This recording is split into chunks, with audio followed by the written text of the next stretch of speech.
संपूर्ण मध्य प्रदेश में अतिशय शिक्षकों के स्थानांतरण का मामला गरमाने लगा है। राज्य शासन के द्वारा शिक्षकों का यहां से वहां स्थानांतरण किया जा रहा है।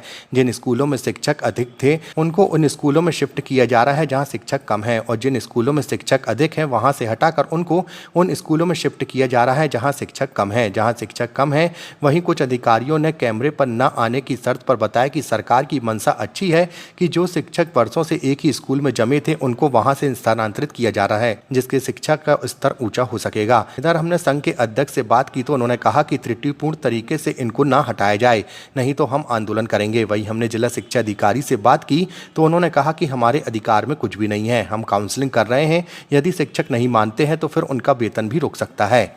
ये हमारे लोक शिक्षण संचालनालय से अभी युक्तिकरण की कार्रवाई चल रही है।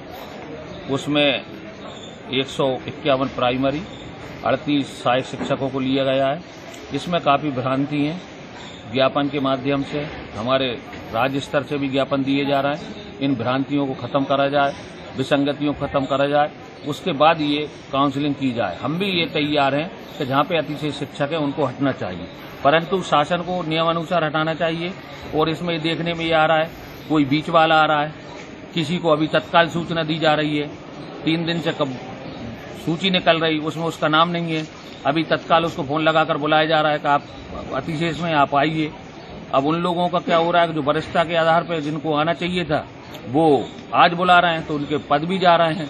तो इस प्रकार की भ्रांतियों को दूर करें और हम शासन से डीपीआई से यही मांग करते हैं कि इस प्रक्रिया को तत्काल रोका जाए। इसमें जो विसंगति हैं उन विसंगतियों को पहले दूर किया जाए और दूर करने के बाद एक स्वच्छ और अच्छी अतिशेष की सूची जारी की जाए और उसके बाद ये अतिशेष की कार्रवाई पुनः प्रारंभ की जाए। हम यही मांग करते हैं। लगभग किस टाइप से जो है विसंगतियां हैं? विसंगतियां ये हैं, कहीं सीनियर आ रहा है, कहीं जूनियर आ रहा है, कहीं उच्च पद पर कोई व्यक्ति चला गया है और उच्च पद पर जाने के बाद जब उसका आदेश डीपीआई को करना है तो जब डीपीआई आदेश नहीं कर रहा उसके कारण दूसरा शिक्षक हमारा अतिशेष हो रहा है, उसका भी आदेश हो, अतिशेष से भी चले जाएंगे तो हमारी सालान शून्य हो जाएंगी। तो इस प्रकार की जो भ्रांतियां हैं इन सबको दूर करना चाहिए। 125 बच्चे हैं, 5 टीचर को रहना चाहिए, मान नहीं कर रहे हैं। इसके पहले जो अतिशेष की सूची हुई थी उसमें ये शासन ने ये पक्ष दिया था कि स्वेच्छा से जो व्यक्ति जाना चाहे पहले वो चला जाए, अन्यथा जो नियम आएगा उसके अनुसार हम उसको हटा दिए जाएंगे। तो ये वो उस टाइम बड़ी प्रक्रिया थी। किसी को रिटायरमेंट होना 2 महीने बचे वो अपनी इच्छा से चला जाता था, दूसरा टीचर बच जाता था। तो इस प्रकार की कुछ शिक्षकों के हित में निर्णय लें और इस प्रक्रिया को तत्काल रोकें और पुनः दोबारा कराएं, यही हम मांग करते हैं। अगर आपकी डिमांड पूरी नहीं की गई तो क्या करेंगे फिर आप लोग? हम लोग आंदोलन के लिए रणनीति बना रहे हैं और आंदोलन करेंगे और शासन से मांग करेंगे कि ये जो त्रुटिपूर्ण जो युक्तिकरण की कार्रवाई हो रही है इसको रोका जाए, इनके आदेशों को रोका जाए, वैसे यही मांग करेंगे। क्या मामला शिक्षकों का जो अतिशेष जो किसी शाला विशेष में स्वीकृत पद के अलावा अतिरिक्त है उनको अतिशेष माना गया है। जैसे मान लीजिए कि किसी स्कूल में 3 लोग कार्यरत हैं और वहाँ पर स्वीकृत 2 ही पद है तो वहाँ से एक सीनियर व्यक्ति को हटना है।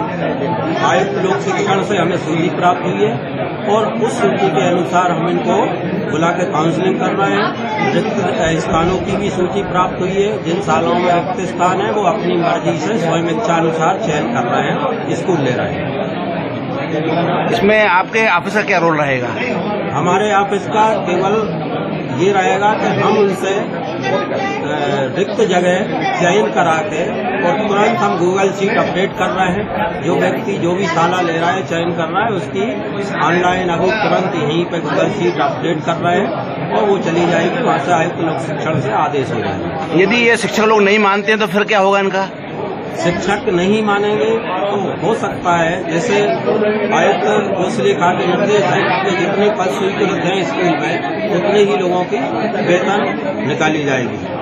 हो सकता है कि वेतन भी बंद हो सकता है इनका, अगर शासन स्तर से अभी चयन नहीं करते हैं कोई शाला तो एक व्यक्ति का मतलब बंद भी हो सकता है वेतन।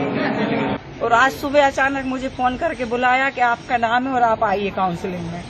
तो जब लिस्ट में नाम नहीं था तो मैं क्यों आती, बोले आपको पहले आना था। अब पहले आती तो मैं मुझे वरिष्ठता के आधार पे अच्छा स्कूल मिलता। अब चूंकि जो कल आए थे लोग उनको पहले अच्छे स्कूल मिल गए, अब मैं आ जाई तो जो बचे हुए स्कूल थे उनमें से मुझे स्कूल लेना पड़ेगा। पहले से आप इस बात की सूचना नहीं दी थी? नहीं, कुछ भी नहीं, अभी भी फोन पे सूचना दी गई है मुझे। क्या चाहती हैं आप, क्या चाहती हैं? ये चाहते हैं वहाँ वापिस वहीं हो, क्योंकि हमारे 125 बच्चे हैं, 125 बच्चों पे 5 टीचर रह सकते हैं। तो हम लोग 6 हैं तो 6 एक एच है मतलब, तो टीचर तो हम 5 ही हैं। अभी कौन से स्कूल में थी आप? कन्या प्राथमिक शाला पाटन में। अब कहाँ कर दिया? अभी से क्या मामला है, आप क्यों आई हैं यहाँ पे? सर, हमने कल आपत्ति लगाई थी, हमारा अतिशेष में नाम आया था उर्दू के लिए, उर्दू का। तो हम तो हमारे स्कूल में अकेले ही हैं मिडिल में, तो है ना, हमारे अलावा और कोई है ही नहीं उर्दू पढ़ाने वाला। और बच्चे भी 30-40 हर साल मतलब आते जाते रहते हैं, तो 70 बच्चे तक रहे उर्दू के, लेकिन पढ़ाने वाले हम ही है कि टीचर है। जब हम ही अतिशेष में हमें निकाल दिया तो फिर उर्दू कौन पढ़ाएगा वहाँ पे? फिर भी तो कोई नया आएगा ना उर्दू वाला।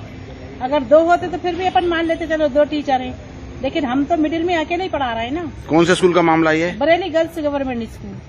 कल भी बुलाया था आपको क्या? कल भी बुलाया था, लेकिन कल तो हम बैठे रहे दिन भर। फिर उन्होंने कहा कि कल आना, कल होएगी, कल सहायक शिक्षकों की हो रही थी, तो उन्होंने आज बुलाया था 29 तारीख में, तो आज हम आए हैं। तो हमने सर से कहा भी ये वाली बात कि सर और कोई दूसरा है ही नहीं उर्दू पढ़ाने वाला, तो कहने लगे नहीं मैडम वो तो होएगा ही। काउंसलिंग नहीं हुई अभी आपकी? हो गई ना सर, हमने फिर चैनपुर स्कूल लिया। चैनपुर कितनी दूर है वहाँ से? अब ये तो नहीं पता कितने किलोमीटर है, लेकिन दूर है फिर भी।